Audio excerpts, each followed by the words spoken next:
Kisah Para Rasul 16 ayat 13 dan 14, Paulus di Filipi. Pada hari Sabat kami keluar pintu gerbang kota, kami menyusur tepi sungai dan menemukan tempat sembahyang Yahudi yang sudah kami duga ada di situ. Setelah duduk, kami berbicara kepada perempuan-perempuan yang ada berkumpul di situ. Ayat 14, seorang dari perempuan-perempuan itu yang bernama Lydia turut mendengarkan. Ia seorang penjual kain ungu dari kota Tiatira yang beribadah kepada Allah. Tuhan membuka hatinya sehingga dia memperhatikan apa yang dikatakan oleh Paulus. Oke, shalom, selamat siang. Ayat yang baru kita baca adalah peristiwa pada waktu Paulus berada di Filipi, dikatakan seperti itu. Dan dia masuk ke tempat ibadah orang Yahudi, dan kemudian di sana dia berbicara dengan banyak perempuan-perempuan, dan salah satunya adalah seorang perempuan yang adalah penjual kain ungu dari Tiatira, yaitu Lydia. Dan yang menarik dalam firman Tuhan tadi dikatakan bahwa Tuhan membuka hatinya sehingga dia mendengarkan apa yang dikatakan oleh Paulus. Nah, ini sesuatu hal yang menarik, gitu ya. Bagaimana di sana seorang perempuan yang Tuhan membuka hatinya sehingga dia memperhatikan apa yang dikatakan Paulus. Seperti kita tahu bahwa Paulus kemanapun dia pergi, dia banyak menjelaskan firman Tuhan yang tentunya tidak terlalu mudah untuk bisa dicerna, gitu ya. Anda tentunya ingat satu peristiwa dalam firman Tuhan, bagaimana pada saat Paulus menjelaskan sesuatu dengan sangat panjang, bagaimana Paulus menjelaskan sesuatu sampai dengan larut malam, dan dengan sangat lama ada seorang pemuda yang tidak tahan menahan kantuknya, dan akhirnya dia jatuh dan akhirnya dia mati, yaitu Etikus, dan kemudian dibangkitkan oleh Paulus. Mungkin kita lihat sebentar ayatnya, saudaraku ya. Itu ada di Kisah Para Rasul 20 ayat yang ke-9. Seorang muda, dia jelas bukan orang yang yang usianya masih muda, jadi harusnya dengan kondisi fisik yang lebih baik. Bernama Etikus duduk di jendela. Karena Paulus amat lama berbicara, orang muda ini tidak dapat menahan kantuknya. Akhirnya ia tertidur lelap dan jatuh dari tingkat ketiga ke bawah. Ketika ia diangkat orang, ia sudah mati. Dan kemudian bagaimana Paulus turun ke bawah dan membangkitkan Etikus ini, gitu ya. Di sini ada satu gambaran dalam firman Tuhan bagaimana Paulus banyak menjelaskan firman Tuhan dimanapun dia pergi, dan dengan segala pengetahuan yang dia punya dan segala sesuatu yang Tuhan ajarkan kepadanya, Paulus banyak menjelaskan firman Tuhan. Dan kita lihat sendiri dalam firman Tuhan bagaimana perjanjian baru banyak ditulis oleh Paulus, dan Paulus menjelaskan banyak hal tentang pengertian-pengertian kekristenan, pengertian-pengertian di dalam Tuhan, dan itu tentunya tidak terlalu mudah untuk dipahami, gitu ya. Bahkan Rasul Petrus sendiri pernah menulis dalam salah satu suratnya, dia berkata bahwa tulisan Paulus itu tidak mudah untuk dipahami, gitu. Dan tadi kita lihat dalam firman Tuhan bagaimana seorang wanita, yaitu Lydia tadi, Tuhan membuka hatinya sehingga dia mendengarkan apa yang dikatakan oleh Paulus. Nah, pada video ini saya ingin kita melihat sama-sama tentang satu bentuk bagaimana Allah membuka hati seseorang. Tentang satu bentuk bagaimana firman Tuhan itu menjadi sesuatu yang Allah ajarkan kepada seseorang, di mana pada saat seseorang mencondongkan hatinya untuk mendengar firman Tuhan, Allah menjambut itu dan membuka hatinya, gitu ya, sehingga dia tertarik pada firman Tuhan, sehingga dia memahami firman Tuhan, gitu ya. Firman Tuhan bukan sesuatu yang bisa kita pahami dengan logika kita, seperti kita belajar tentang sesuatu ilmu pengetahuan. Tetapi firman Tuhan adalah gambaran bagaimana Allah menyatakan pribadinya. Firman Tuhan adalah pernyataan Allah bagaimana Allah menjelaskan kepada manusia, bagaimana Allah memperkenalkan dirinya kepada manusia, supaya manusia mengenal siapa Allah itu dalam bentuk firman Tuhan yang tertulis, gitu ya. Dan untuk supaya kita memahaminya, perlu ada pribadi Allah yang menjelaskan itu semua. Perlu ada pribadi Allah yang membukakan hatinya sehingga orang bisa mengerti, sehingga orang bisa mengamati, sehingga orang bisa menangkap firman Tuhan yang disampaikan, gitu ya. Kalau kita perhatikan di dalam Kisah Para Rasul 26 ayat 29, banyak sekali kisah dalam firman Tuhan, khususnya dalam Kisah Para Rasul, tentang perjalanan Paulus, bagaimana dia bertemu dengan banyak hal berhubungan dengan bagaimana dia menyampaikan firman Tuhan. Yang tadi ada orang yang kemudian tidak tahan menahan kantuknya, ada perempuan yang tiba-tiba menaruh minat yang sangat tinggi dengan firman Tuhan, ada orang yang menyebut Paulus seperti dewa, dan macam-macam. Dan salah satu peristiwanya adalah pada saat itu Paulus bertemu dengan Raja Herodes Agrippa, gitu ya. Kita lihat dalam Kisah Rasul 26 ayat 29, kata Paulus, "Aku mau berdoa kepada Allah supaya segera atau kelama-lamaan bukan hanya engkau saja, tetapi semua orang lain yang hadir di sini dan yang mendengarkan perkataanku menjadi sama seperti aku, kecuali belenggu-belenggu ini." Pada waktu itu Paulus dihadapkan pada Raja Herodes Agrippa, dan kemudian Paulus menyampaikan firman Tuhan, dan dikatakan hampir saja Agrippa itu menjadi percaya. Dan kemudian di sana Paulus mengatakan bahwa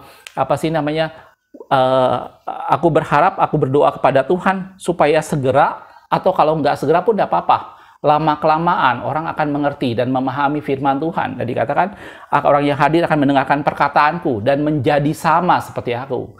menjadi sama dengan Paulus dalam hal pengertian, menjadi sama dengan Paulus dalam hal pemahamannya tentang Kristus, menjadi sama dengan Paulus dalam hal pengenalannya kepada Kristus.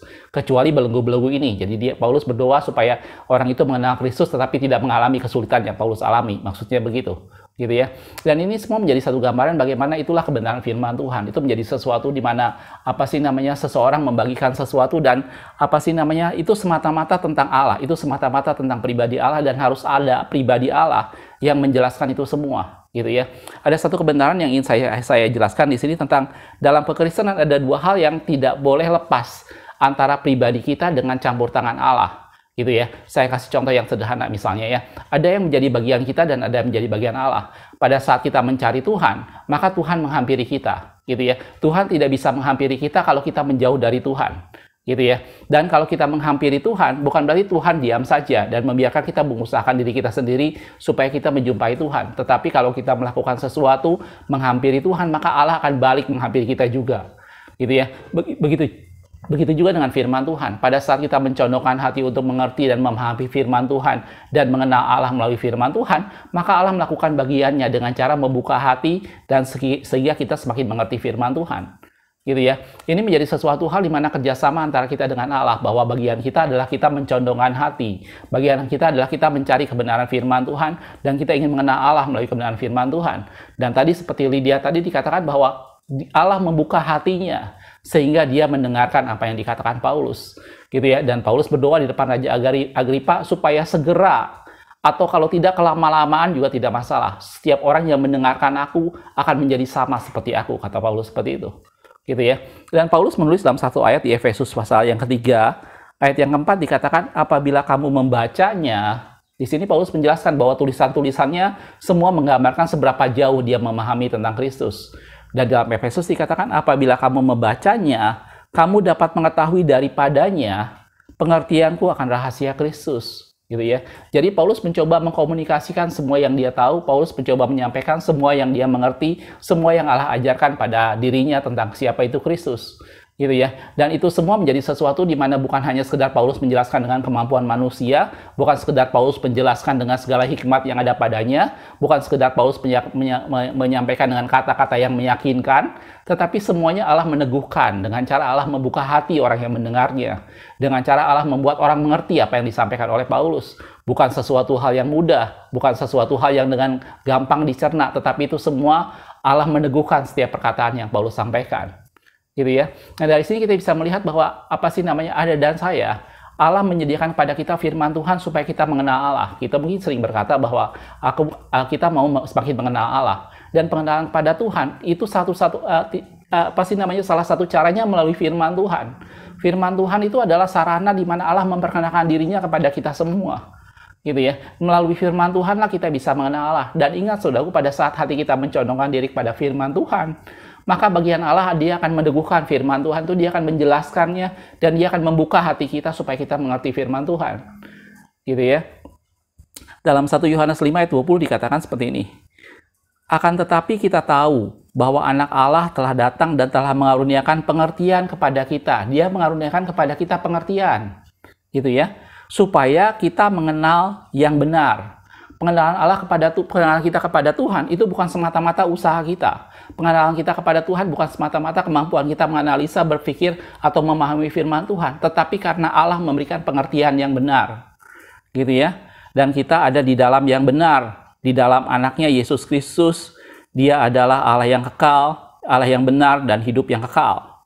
Jelas, saudaraku? Dan ini menjadi sesuatu hal seperti itulah yang terjadi pada Lydia. Jadi pada saat seseorang mencondongkan hatinya pada firman Tuhan, pada saat seseorang membuka dirinya untuk mengenal Allah, maka Allah membuka hatinya sehingga dia memperhatikan apa yang dikatakan oleh Paulus. Mungkin bukan suatu pengajaran yang mudah, mungkin bukan sesuatu pengajaran yang singkat, mungkin banyak hal yang Paulus jelaskan, tetapi Allah memampukan Lydia ini untuk memahami firman Tuhan karena dia mencondongkan hatinya dan Allah membuka hatinya untuk menerima firman Tuhan. Gitu ya. Jadi kalau itu menjadi bagian kita. Jadi kalau Anda dan saya kita mau memahami firman Tuhan, bukan semata-mata dengan kemampuan kita, bukan semata-mata dengan analisa kita, tetapi mari kita andalkan Tuhan supaya Tuhan membuka kebenaran dalam firman Tuhan.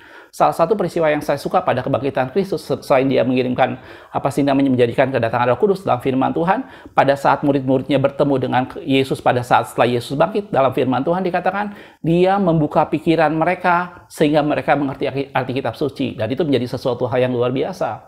Gitu ya. Untuk memahami firman Tuhan, untuk memahami kitab suci, kita butuh Allah yang membukakan. Gitu ya. Dan itu menjadi bagian Allah. Bagian kita adalah bagaimana kita mencondongkan hati kita untuk mencari firman Tuhan. Gitu ya. Dan kata Paulus pernah menulis bahwa kalau firman Tuhan yang aku sampaikan masih tertutup, maka itu tertutup bagi orang yang harus binasa. Kita lihat ayatnya, saudaraku. Dalam 2 Korintus 4 ayat yang ketiga. Gitu ya. Jika Injil yang kami beritakan masih tertutup juga, maka ia akan tertutup untuk mereka yang akan binasa. Di sini maksudnya bukan berarti Allah tidak membuka pikiran seseorang, tidak membuka hati seseorang untuk orang mengerti firman Tuhan. Di sini maksudnya adalah orang yang memang tidak punya kecenderungan hati, orang yang memang pada dasarnya tidak menyukai firman Tuhan, maka firman Tuhan baginya menjadi sesuatu hal yang tertutup. Firman Tuhan baginya menjadi sesuatu hal yang dia tidak pernah bisa mengerti, dan itu menjadi sesuatu di mana itu ditentukan dia untuk binasa. Gitu ya. Dan kita tahu dalam firman Tuhan bahwa kalau kita mencondongkan hatinya kepada firman Tuhan, kalau kita mencari firman Tuhan, kalau kita rindu mengenal Allah melalui firman-Nya, dalam firman Tuhan dikatakan ia membuka pikiran mereka sehingga mereka mengerti kitab suci. Dan seperti Lydia tadi, bahwa dia mencondongkan hatinya, dia seorang pedagang kain ungu dari Tiatira yang sebenarnya tidak ada sangkut pautnya dengan firman Tuhan, tetapi dia bagaimana dia mencondongkan hatinya pada firman Tuhan, dan Allah membuka hatinya sehingga dia mendengarkan Paulus.